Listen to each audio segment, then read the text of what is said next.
Educación.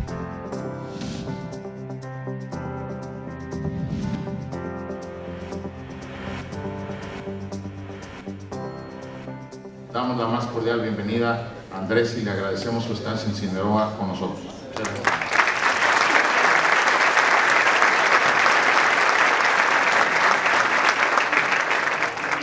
Muchísimas gracias, maestro, aunque eso de poner las fechas siempre nos incomoda porque nos dilata de cuán viejos estamos, pero bueno, muchas gracias por tan amable introducción. Gracias a Codecin. No veo a su director aquí, pero por algún lado debe andar. Como verán, no traje la copia adecuada, pero bueno, vamos a la cosa informal. Gracias a Codecin, gracias a todos los consejos empresariales presentes por haberme invitado. Es un gran placer poder hablar de la educación, la competitividad, el desafío de México y de América Latina en general en esta era que estamos viviendo. Como algunos de ustedes saben, en los últimos años pasé mucho tiempo yendo a varios países del mundo, a China, a India, a Finlandia, a Israel, a Suecia, a varios países que se han destacado por haber avanzado muchísimo en educación, en ciencia y tecnología. Y la idea era ver un poco qué están haciendo estos países y por qué están avanzando estos países tanto más rápido que nosotros en educación, en ciencia y tecnología, y reduciendo la pobreza tanto más rápido que nosotros.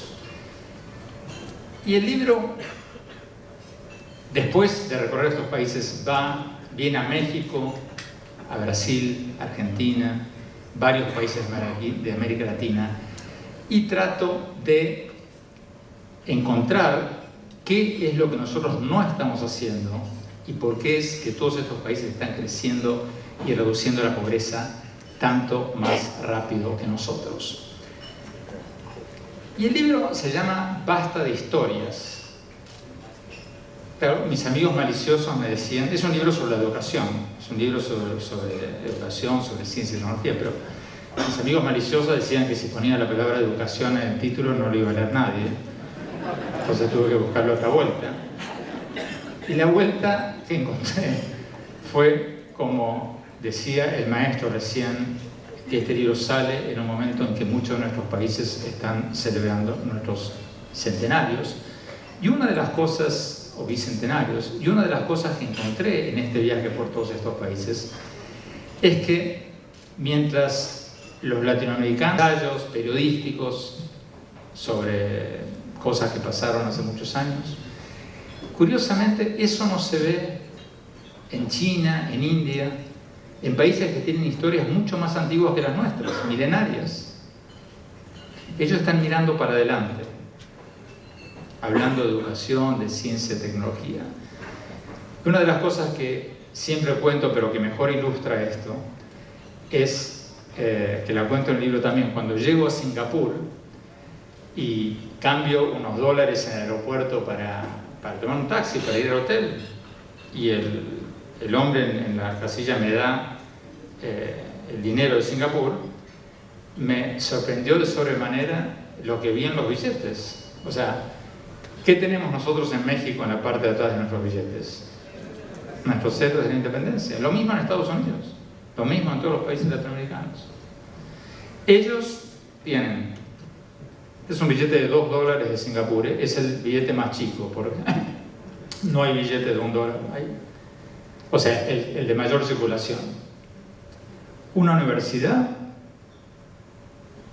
un profesor estudiantes y abajo una palabra: education, educación.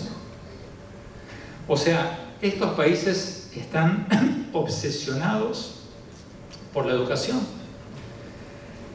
Y eso me hizo pensar qué está pasando en nuestros países. Nosotros, unos más, unos menos, estamos todos obsesionados con nuestros pasados.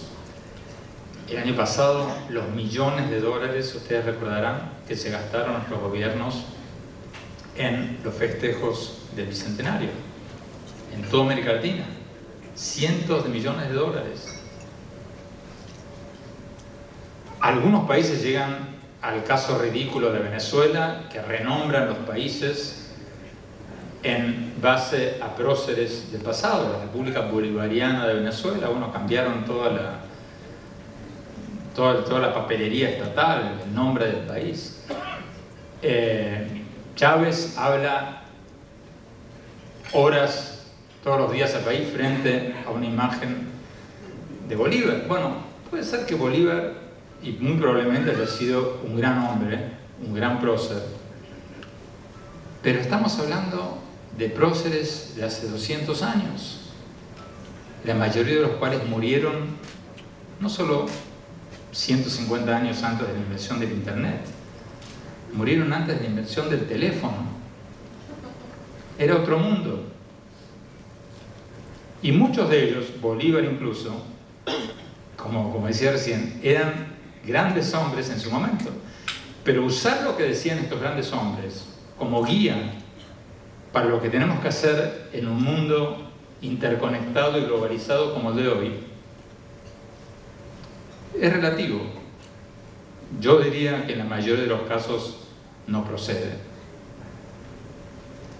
Entonces, esta obsesión nuestra con el pasado nos está llevando a niveles ridículos.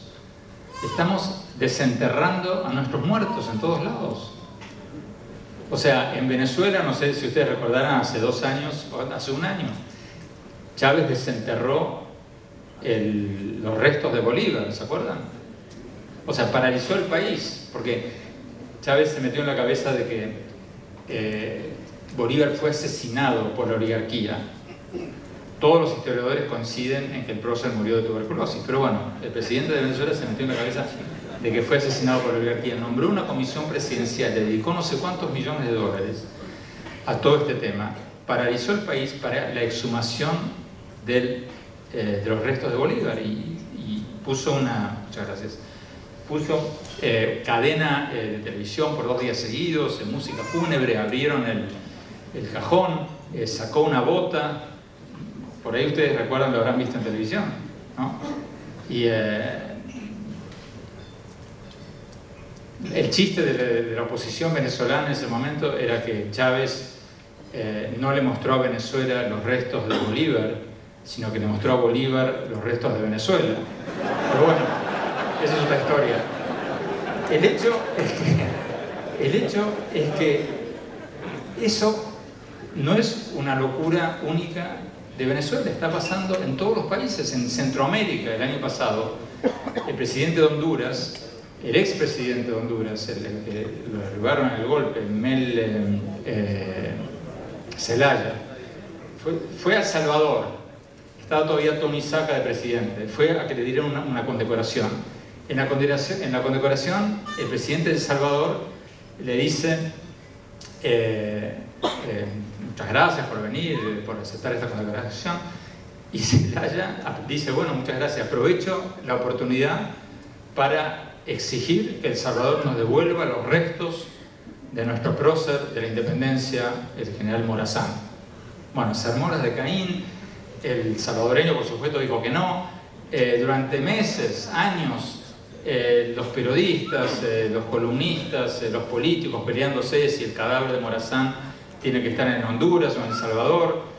Y la cosa se complicó más porque ahora no me acuerdo bien los detalles, pero creo que Morazán nació no sé si en El Salvador, lo asesinaron en Costa Rica y se murió en Honduras o al revés. Pero el hecho es que los 3 países ahora, bueno, al final no sé, creo que terminaron una solución salomónica de que iban a hacer una especie de turismo necrológico, que iban a mandar 6 meses a cada lado. O sea, estamos ocupando nuestro tiempo, nuestra agenda política, bueno, en menor medida. Lo mismo pasó en Ecuador. Hace un año el presidente Correa determinó de que los restos de uno de los héroes nacionales, Eloy Alfaro, de Ecuador, tenían que desenterrarse creo que estaban en ¿cómo se llama la ciudad costera? Guayaquil, y tenían que ir a un nuevo mausoleo que le estaba haciendo en Montecristi. Entonces los nietos, los tataranietos, pelea nacional, periodistas, todos discutiendo dónde tienen que descansar los restos de Eloy Alfaro. Al final creo también lo partieron en dos, creo que pusieron la mitad de las cenizas en una. Bueno, y en otro país que no voy a mencionar,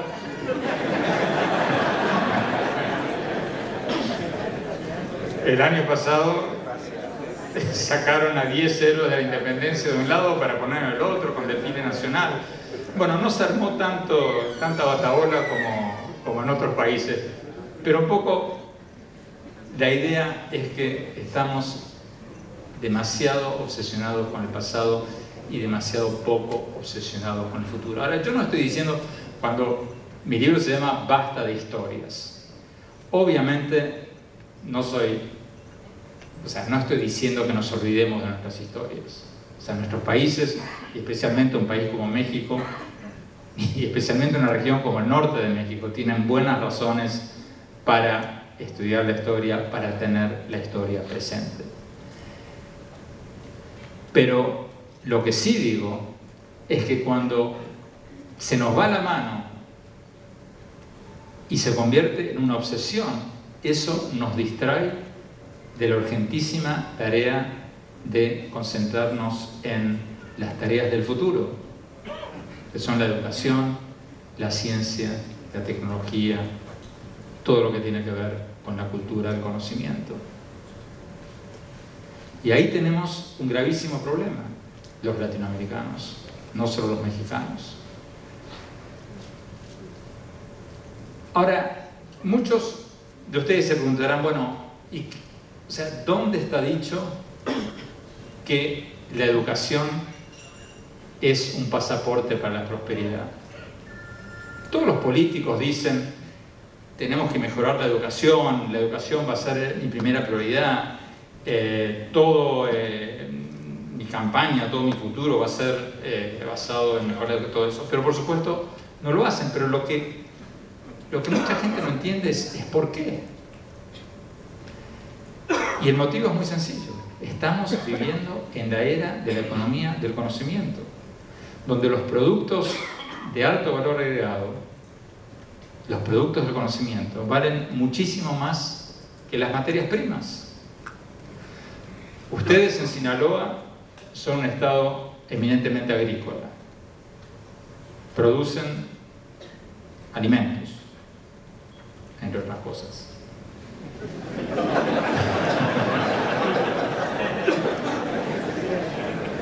Entonces la gran pregunta es,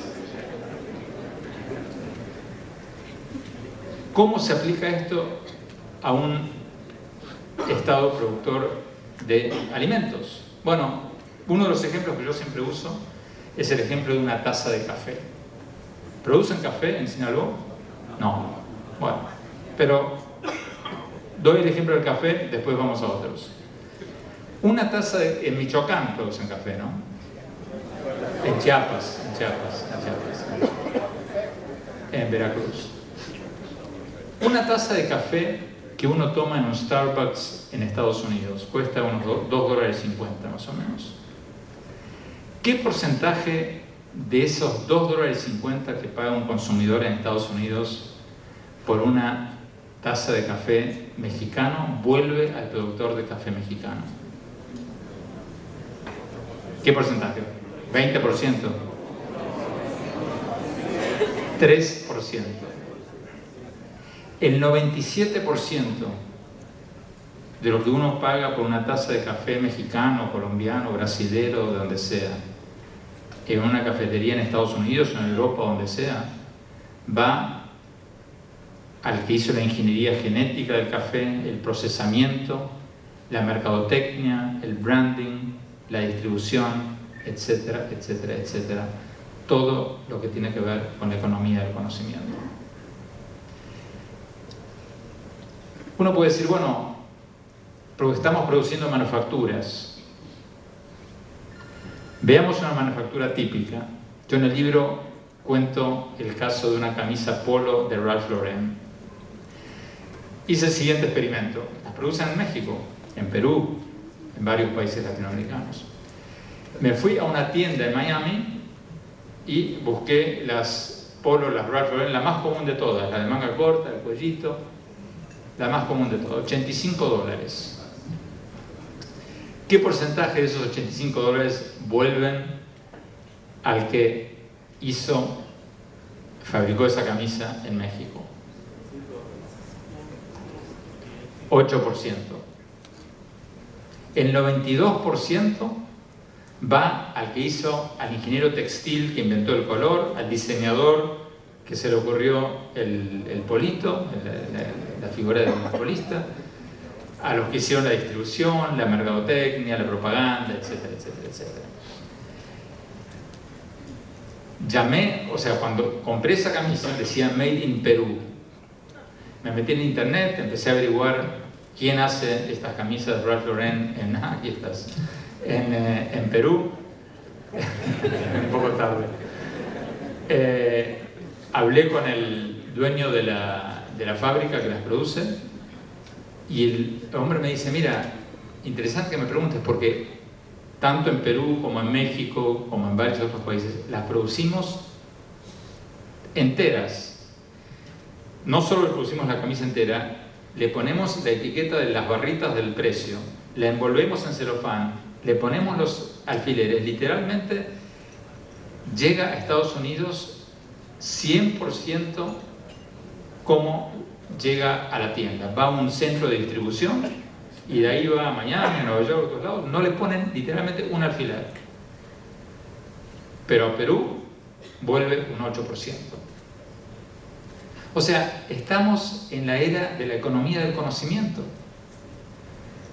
donde cualquier producto de la educación vale muchísimo más que cualquier producto de una manufactura, de un acto mecánico, o de recoger café o de recoger tomates, o lo que sea. Eso no quiere decir, por supuesto, que no tengamos que producir alimentos o manufacturas.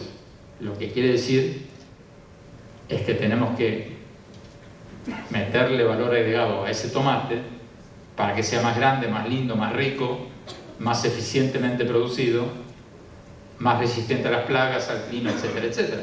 Y eso se hace por mejor educación, mejor ciencia, mejor conocimiento.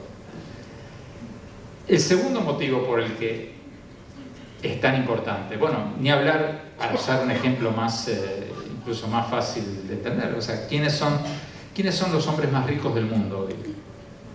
¿Qué materia prima producen? Carlos Slim. ¿Cuánto café produce Carlos Slim? Bill Gates. ¿Dónde se puede tocar lo que hace Bill Gates? Warren Buffett. O sea, todos los hombres más ricos. Estamos en la era de la economía del conocimiento, donde un programa de computación vale más que millones de toneladas de una materia prima. Google, la empresa Google, vale más que varios países latinoamericanos juntos. Ese es el mundo que estamos viviendo. Y eso no va a cambiar a pesar de la crisis. El segundo motivo por qué es tan importante apostarle a la ciencia y a la tecnología es que después de la crisis del 2008 ha cambiado totalmente la economía mundial. Yo le pregunté a varios economistas, entre ellos a Joe Stiglitz, el ganador del premio Nobel, que es un economista alternativo, o sea, es el ídolo, digamos, de los progresistas de izquierda de todo el mundo. ¿Cómo la ve él? A ver si... Yo estaba curioso, a ver, esto que yo estoy diciendo, ¿es algo que están promoviendo los economistas liberales, o el Fondo Monetario, el Banco Mundial, ¿qué piensa alguien más alineado con un pensamiento más de izquierda? Y me dijo, pero totalmente, me dijo, aún más, hoy día después de la crisis, es aún más necesario producir productos de alto valor agregado porque el pastel de la economía mundial se achicó. Estados Unidos, la economía de Estados Unidos y la economía de Europa es más pequeña de lo que era antes. Entonces un país como México tiene que competir más contra Pakistán, India, China, tantos otros países, porque el pastel es más chico. Entonces la manera de competir ya no es tanto como era antes, firmando nuevos acuerdos de libre comercio, porque casi todos los países ya lo han hecho con casi todos los países, sino inventando nuevos productos. La forma de competir hoy, cada vez más, no es ganando acceso a los mercados, sino inventando nuevos productos. Y la última razón por la que quiero compartir con ustedes, por la que es tan importante todo esto, es que nosotros, los periodistas, los políticos, los economistas, estamos fallando en la tarea de reducir la pobreza más rápidamente, y esto los asiáticos lo entendieron y nosotros los latinoamericanos no, porque nos estamos concentrando exclusivamente en la economía en lugar de concentrarnos en la educación. ¿Cuál es el parámetro que usamos todos, los periodistas, los políticos, los empresarios, para medir el éxito económico en nuestros países? El crecimiento, el Producto Bruto. Decimos, México va a crecer un 4%, qué bueno, Brasil va a crecer un 5%, etcétera, etcétera. Y el crecimiento, obviamente, es importantísimo. Sin crecimiento no puede haber distribución. Pero lo que se dieron cuenta los asiáticos, y lo que no nos hemos dado cuenta los latinoamericanos, es que el crecimiento económico solo, si no está acompañado por una mejora en la calidad educativa,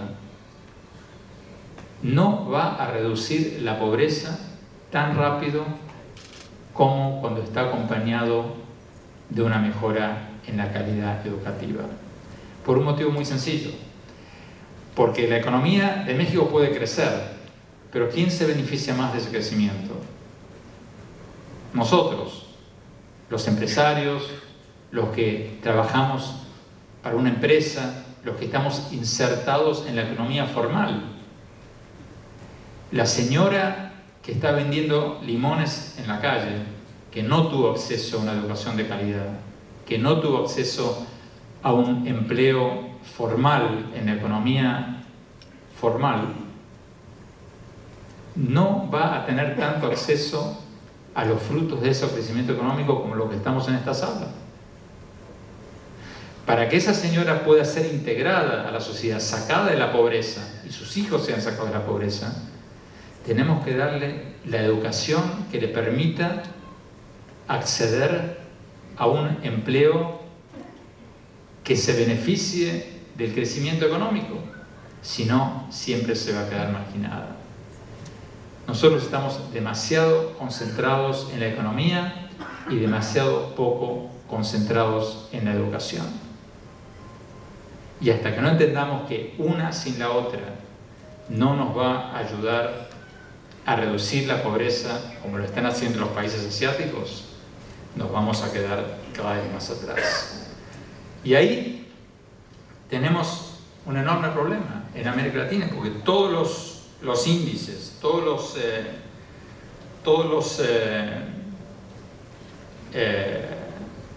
rankings, las mediciones que hay sobre cómo estamos en América Latina, salimos pésimamente parados. Déjenme darles algunos ejemplos rápidos. En el test PISA, ¿conocen el test PISA? Es un test de jóvenes de 15 años que se hace en 65 países de todo el mundo en comprensión de lectura, matemáticas y ciencia. Se hace en 65 países. En todos los países, casi todos los años, los asiáticos salen primero. Los asiáticos y los finlandeses. De los 65 países, México salió el año pasado en el puesto 48. Y no está tan mal. El que mejor salió en América Latina salió en el 44, Chile. México salió en el 48, Argentina en el 58. Estamos todos en los últimos puestos de la lista. En el ranking de las 200 mejores universidades del mundo, hay 3 rankings. Uno está hecho en Londres por el suplemento educacional del Times, el otro está hecho en Londres también por una empresa que se llama QS, otro está hecho en China por la Universidad de Shanghái. En ninguno de los 3 rankings hay una sola universidad latinoamericana. La universidad que mejor sale parada en el ranking del Times, no hay una universidad latinoamericana entre las primeras 200 del mundo. En el ranking chino hay una o dos entre las 150 y las 100, y las 200, perdón. Y en el otro tampoco hay. En el ranking de QS que salió la semana pasada, hay una universidad latinoamericana, la Universidad de San Paulo, en el puesto 169. Ahora, pensemos un poco en qué significa esto. Nuestros países, México, Brasil, están entre las 12 economías más grandes del mundo.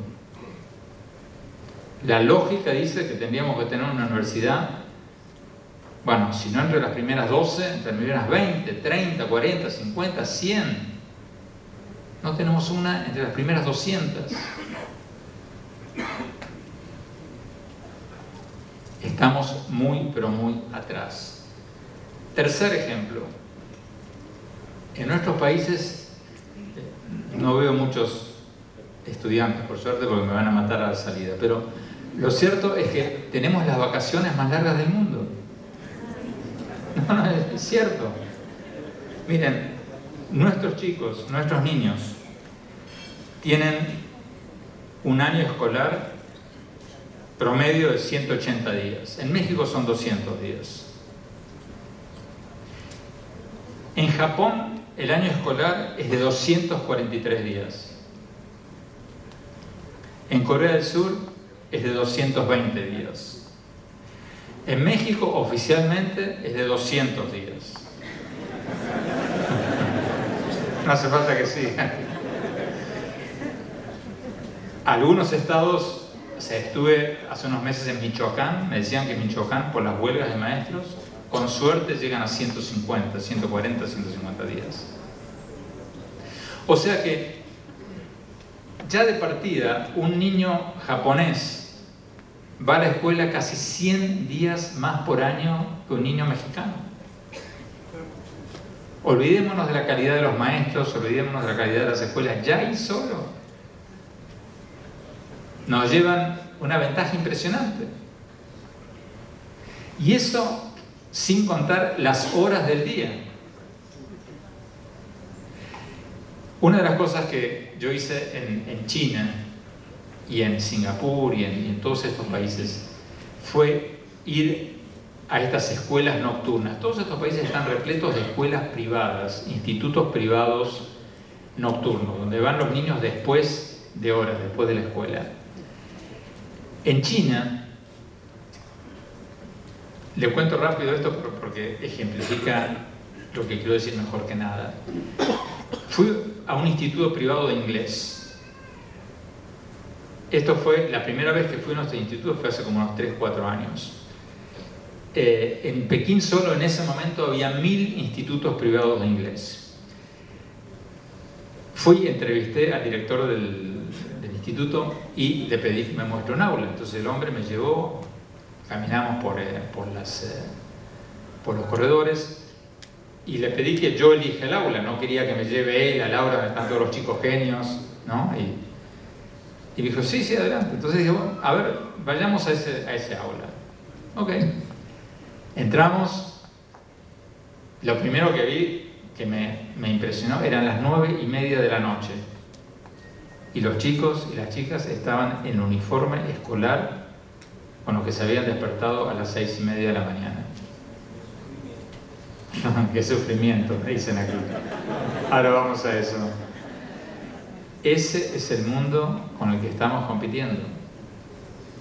Entonces, el director dijo algo en chino que yo por supuesto no entendí. Dijo, bueno, aquí viene un periodista extranjero, visitanos todos los chicos, ¡juá! Se rieron todos. No sé de qué, pero... Y yo me senté en una punta y empecé a mirar la clase. Y en realidad no había nada espectacular en términos tecnológicos. O sea, era una profesora, un pizarrón, alumnos en las primeras 2 hileras, profesora escribiendo frases en inglés. O sea, tecnológicamente realmente ni en el edificio no era nada especial. Pero después de unos minutos, cuando observaba lo que estaba pasando, ahí se me puso la piel de gallina. Porque ahí vi una cosa que me chocó. Y dije, esta es la clave de todo. Y lo que vi es lo siguiente. Estaban en la primera fila los chicos y las chicas de 10, 12 años, como dije antes, en sus uniformes escolares.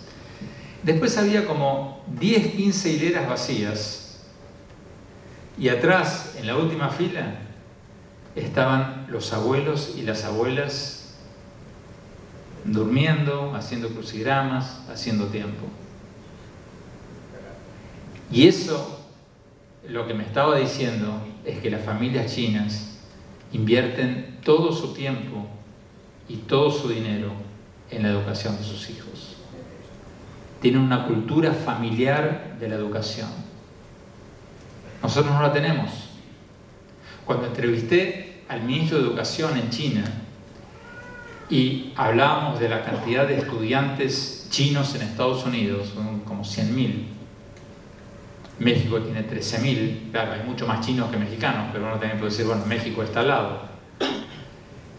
Yo dije, bueno, yo me imaginé que los chinos, un país comunista, los mandan. Yo pensé, bueno, claro, este es un país, una dictadura comunista, los deben agarrar, deben hacer una redada, el mejor estudiante de cada clase, los deben poner en un buque, los deben mandar a Estados Unidos, los traen a los 4 años y los ponen a hacer zapatillas Nike por 65 centavos la hora.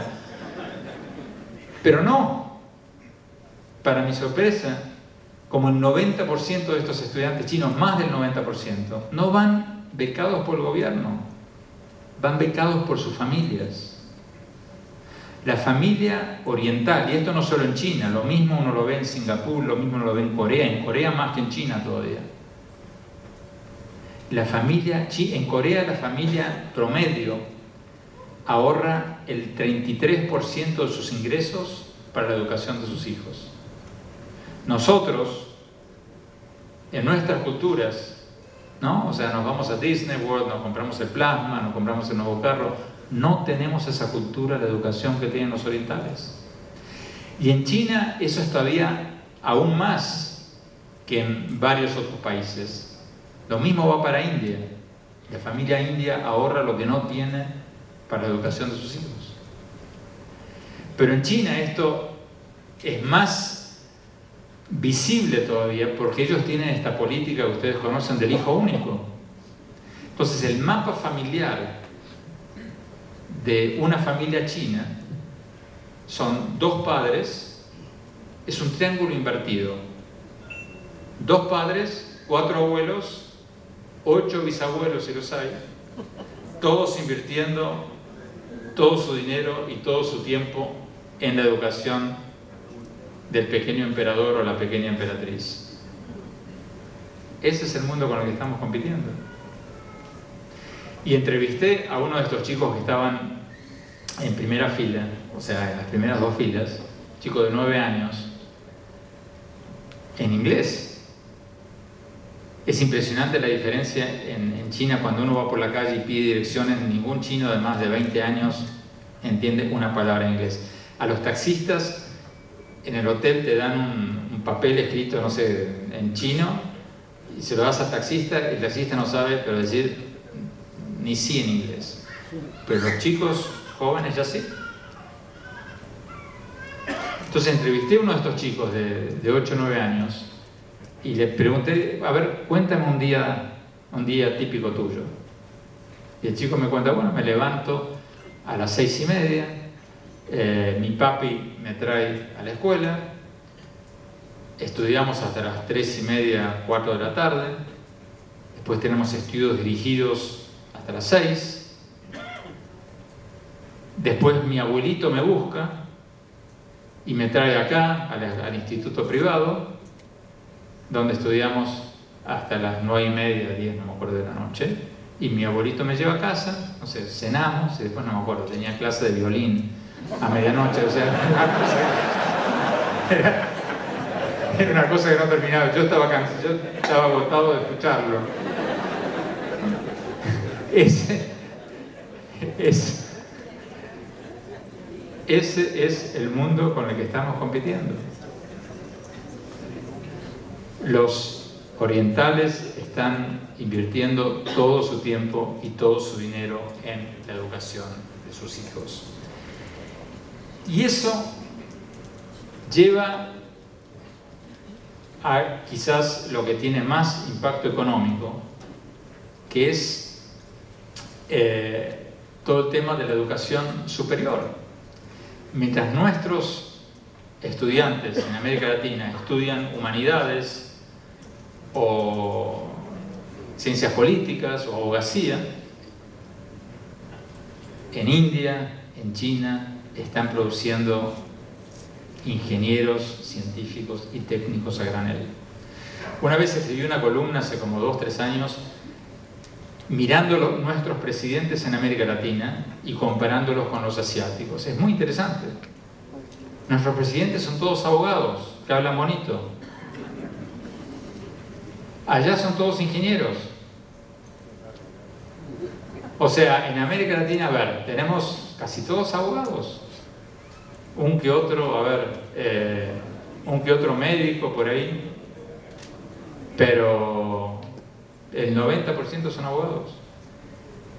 El presidente Hu Jintao en China es un ingeniero hidráulico. El presidente de India es un economista obsesionado con la ciencia y la tecnología. Pero son casi todos ingenieros en casi todos los países asiáticos. Y nosotros, o sea, los campeones de todo esto somos los argentinos. En la Universidad de Buenos Aires hay 28.000 estudiantes de psicología y 8.000 estudiantes de ingeniería. Es un disparate total. Estamos produciendo 3 psicólogos para lavarle el coco a cada ingeniero. Es un disparate absoluto. Pero en México pasa un poco lo mismo con los historiadores. En la UNAM, en México, la última vez que me fijé hace como 2 años, ahora no tengo el dato exacto en la mano, está en el libro, pero si no me equivoco, había 3 veces más estudiantes de historia que de ciencias de la computación. Estamos produciendo demasiados psicólogos y sociólogos y demasiados pocos ingenieros y técnicos. Y eso nos lleva a producir pocas patentes. En el mundo de hoy, los países que más avanzan y más reducen la pobreza son los países que producen más patentes, más nuevas invenciones. La camisa polo de Ralph Lauren de $85, donde el productor de la camisa, que la manufactura, se lleva el 8%, ¿quién se lleva la mayor parte? El que patentó el polito. Sí, parece ridículo. Podemos estar en contra, podemos patalear, podemos decir que es injusto, pero esa es la realidad y va a seguir siendo la realidad.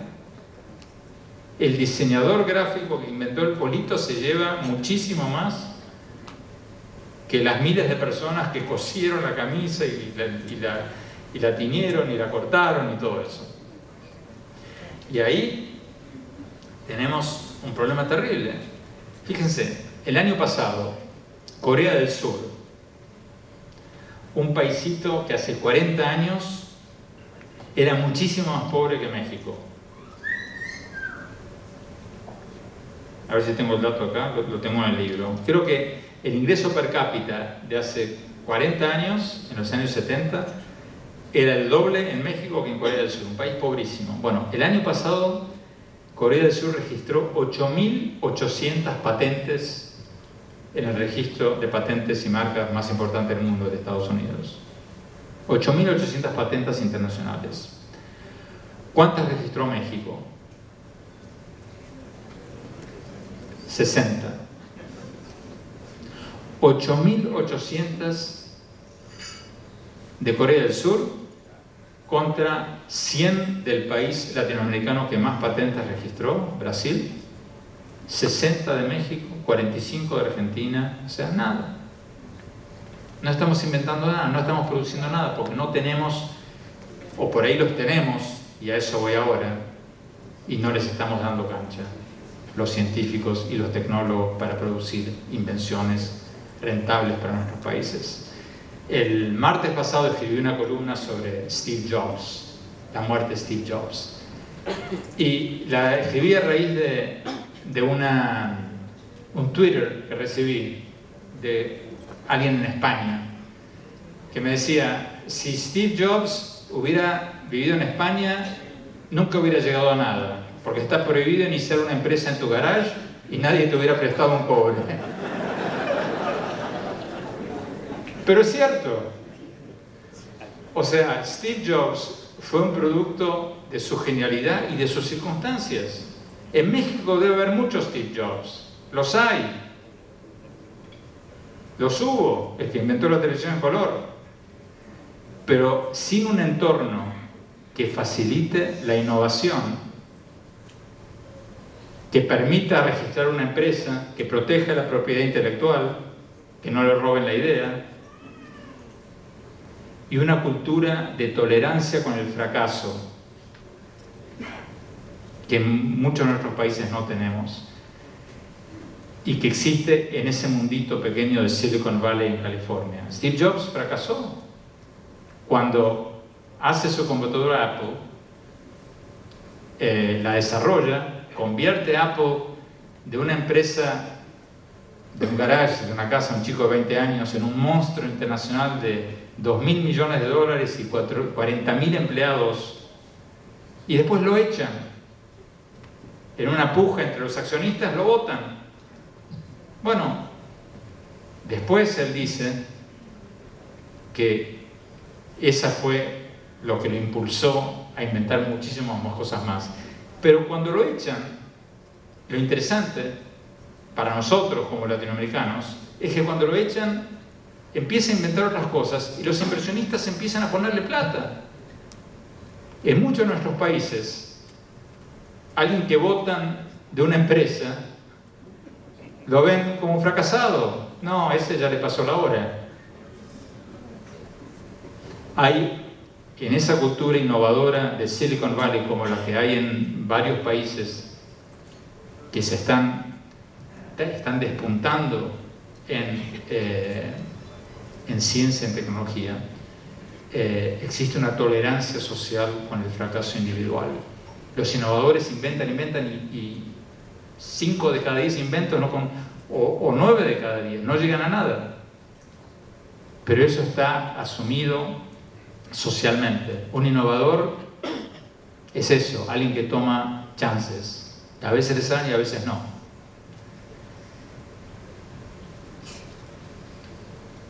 Vuelvo a las patentes. De todas las inversiones mundiales en investigación y desarrollo, ¿cuánto se invierte en América Latina? Menos del 3%. Entonces, no estamos entendiendo la importancia de mejorar la calidad educativa, producir tecnología, producir inventos, producir más productos de valor agregado. Entonces quiero terminar con 2 cosas. Una, me adelanto a lo que varios de ustedes estarán pensando. ¿cómo vamos a invertir en alta tecnología cuando todavía tenemos muchísimos, si no analfabetos, semianalfabetos, gente marginada, gente que necesita urgentemente aprender a leer y escribir bien? Y les contesto con algo que vi en India, que me llamó mucho la atención. India, como ustedes saben, es muchísimo más pobre que México. Hoy día es un BRIC, es un país ascendente, una potencia mundial emergente, pero tiene muchísimo más pobres que México.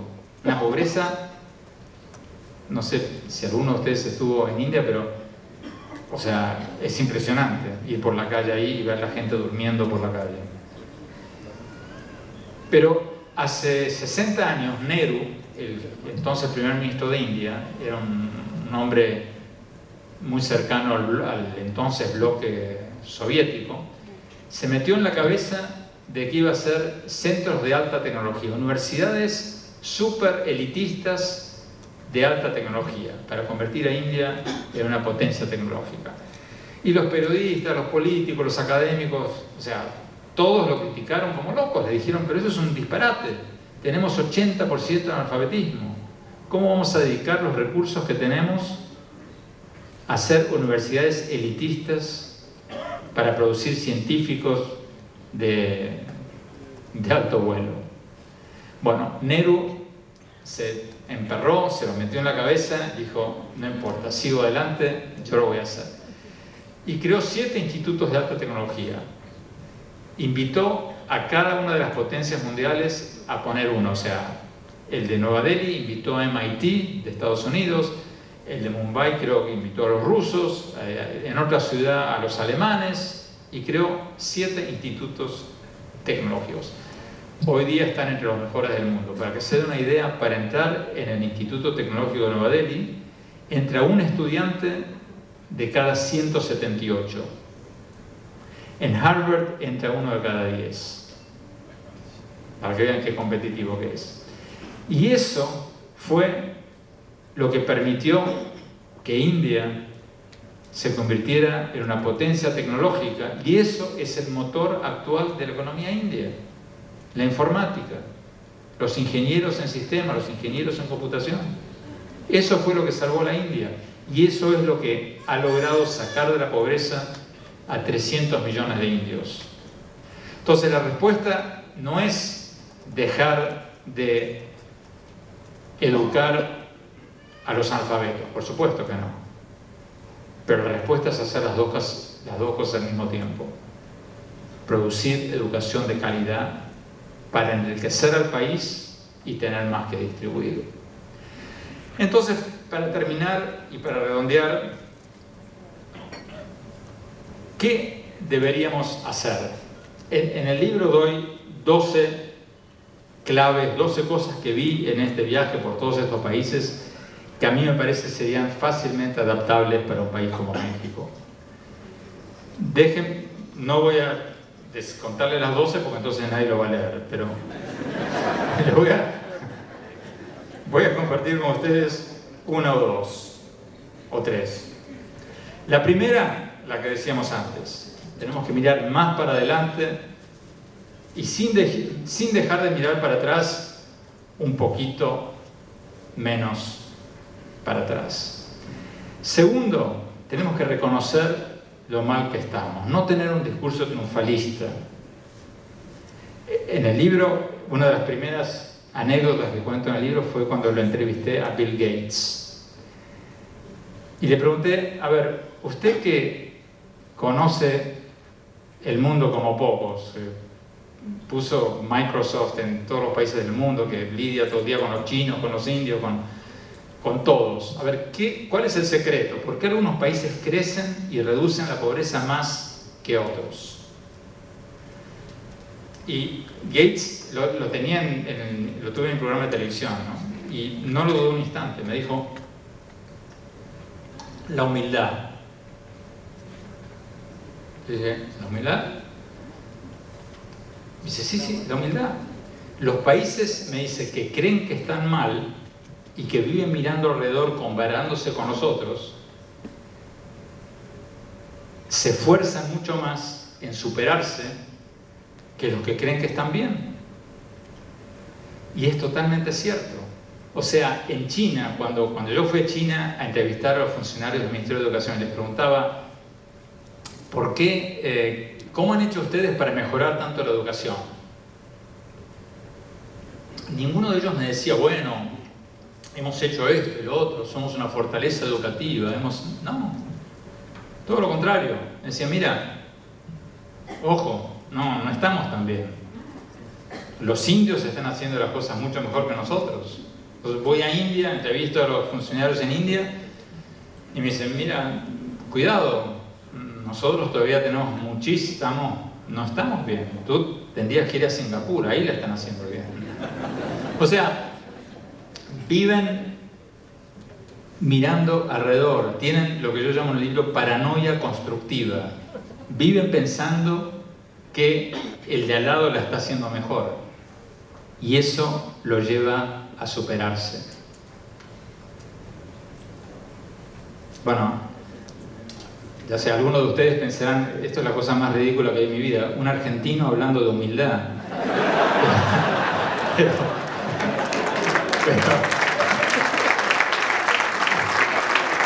por eso lo cité a Bill Gates y no la conté como mía, pero es totalmente cierto. Tómenle la palabra a él, no a mí. Y Estados Unidos mismo, me recordaba Gates, los momentos en los que mejor le va son los momentos en que piensa que se está quedando atrás. En la época de la competencia con la Unión Soviética, cuando los rusos mandan el Sputnik al espacio, ahí Estados Unidos se pone las pilas, le pone dinero a la NASA, manda un hombre a la Luna, etcétera, etcétera, etcétera. Ahora, la gran pregunta es si Estados Unidos, ante el crecimiento de China, va a reaccionar de la misma manera. Y está reaccionando de la misma manera. Tienen paranoia constructiva. Y yo creo que eso es bueno. Hace unos meses, cuando presenté el libro en Argentina, justo salieron los resultados de los test PISA, de estos que hablamos. Y Argentina salió al final de todo, muy por detrás de México. Y el ministro de Educación de Argentina, cuando le preguntaron los periodistas, ¿qué dice usted? Mire qué mal que salió Argentina. No, el que está mal es el test. No refleja la realidad argentina. Bueno, eso es una idiotez como pocas veces escuché en mi vida. Hay que tener... Esto es como Alcohólicos Anónimos. Cuando uno tiene un problema y va a Alcohólicos Anónimos, ¿qué le dicen a uno? El primer paso es reconocer que tienes un problema. Si no reconoces que tienes un problema, nunca lo vas a superar. Necesitamos tener un poco de paranoia constructiva. Tercera clave para mejorarnos educativamente: formar buenos maestros. Cuando entrevisté a la presidenta de Finlandia, Finlandia sale primera en todos los rankings, en el ranking de distribución de ingresos, de educación, de todo, o sea, primero, segundo, siempre salen. Entonces le pregunté a la presidenta, dígame, presidenta, o sea, ¿cuál es el secreto de Finlandia para salir primero en todas estas mediciones? Me dice, tenemos 3 secretos: los maestros, los maestros y los maestros. Entonces yo le digo, bueno, ¿y qué significa eso? Me dice, bueno, el secreto es tener maestros de buena calidad. Entonces me cuenta que en Finlandia, para ser maestra, tú tienes que graduarte en el 10% de más puntaje de tu escuela secundaria. Si no, no puedes ser maestra. Entonces, automáticamente, si tú tienes un vecino maestro o una vecina maestra, ya automáticamente ya piensas, esta mujer debe ser inteligente, porque si no, no podría ser maestra. En nuestros países, si tienes una vecina maestra, piensa, bueno, pobrecita, no pudo ser abogada. No, o sea, ellos han jerarquizado la profesión de maestros. Y los maestros gozan de un enorme estatus social en Finlandia. Para ser maestra de jardín de infantes hace falta una licenciatura. Para ser maestra de primer grado hace falta una maestría. Y los maestros ganan como ingenieros, como abogados, son profesionales. En Corea lo mismo. En Corea hay que estar en el 5% más alto de la promoción de la secundaria para entrar en el magisterio. Y los maestros hombres son los hombres más codiciados, ¿no? Porque ganan bien, tienen 3 meses de vacaciones o 2 meses de vacaciones. Entonces, el secreto, me decía ella, era maestros. Y la última clave que quería compartir con ustedes, y quizás es la más importante, y seguramente tiene que ver con lo que David Calderón les habló hace un rato.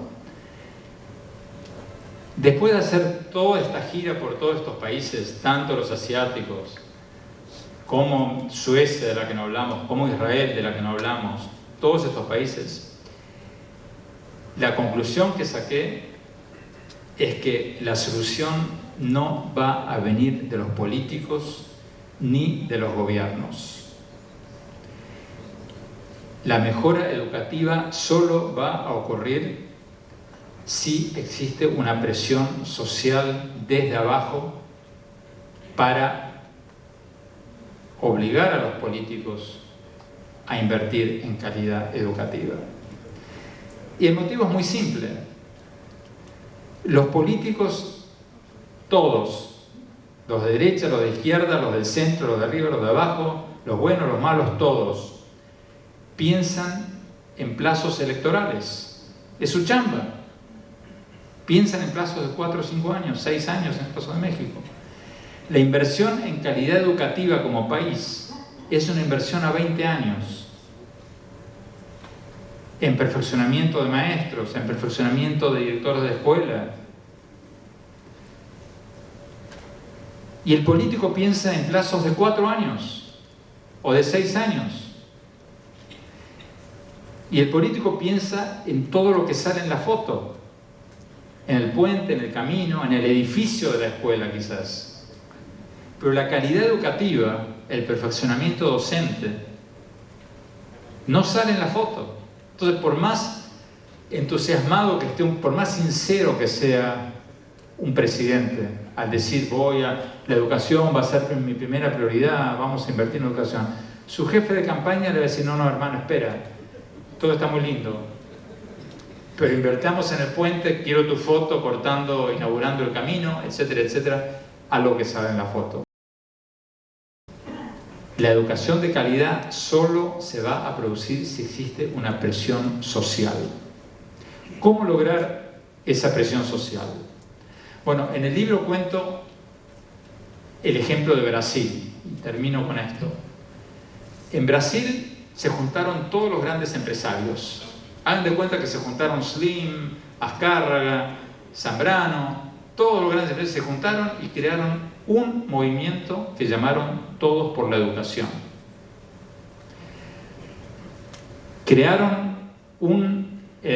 Convocaron académicos para hacer 5 propuestas para los próximos 15 años, muy concretas y medibles en el tiempo.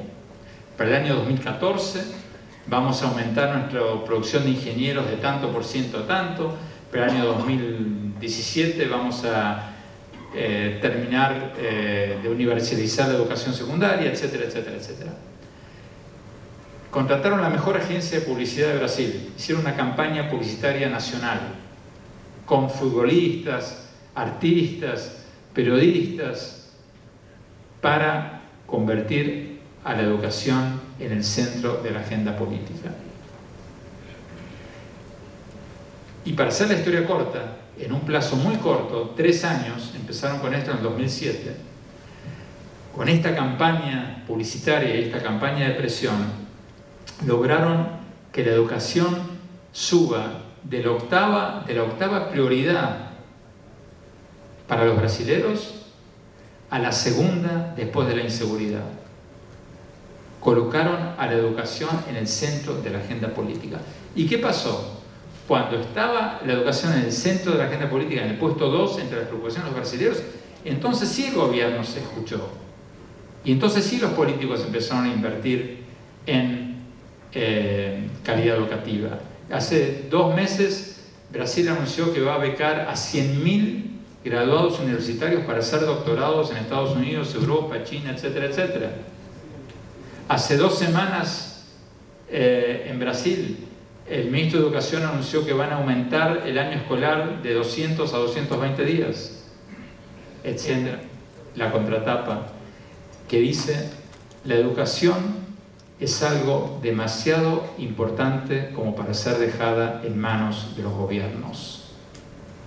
Tenemos que crear una cultura familiar de la educación en nuestras casas y tenemos que crear movimientos nacionales, sociales de presión sobre el gobierno, sobre los políticos, sobre los sindicatos, para poner la educación en el centro de la agenda política. Si no nos para nadie. Muchas gracias.